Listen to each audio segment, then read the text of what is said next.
নমস্কাৰ সকলোকে আজি আকৌ এটা ভিডিঅ'লৈ আপোনালোকৰ মাজলৈ আহিছোঁ। আমি নামঘৰলৈ বুলি গৈ আছোঁ। আজি আমাৰ নামঘৰত ভাগৱত পাঠ আছিল আৰু মাহঁতে ৰাস্তাত চাকিও জ্বলাই ল'লে আৰু জ্বলাই মেলি আমি নামঘৰলৈ বুলি গৈ আছোঁ আৰু নামঘৰত পাই আমাক চাহ খাবলৈ দিলে। চাহ খাই মেলি নামঘৰৰ ভিতৰলৈ বহিবলৈ গ'লোঁ আৰু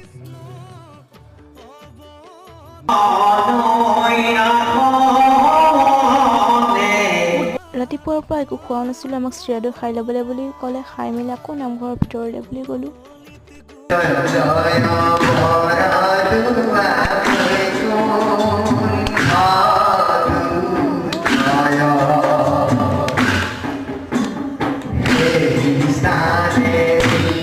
শেষত আমাক পায়সো খাই ল'ব দিলে আৰু টোপোলা বান্ধিছে দেই লগতে আৰু প্ৰসাদো খালোঁ আৰু গধূলি হৈ গ'ল। গধূলি মানে 7টামান প্ৰায় বাজিয়ে গ'ল আৰু শেষত ভাত খাই ঘৰলৈ বুলি উঠিলোঁ। আজি মিনি ব্লগটো চাই কেনেকুৱা পালে জনাবলৈ নাপাহৰিব।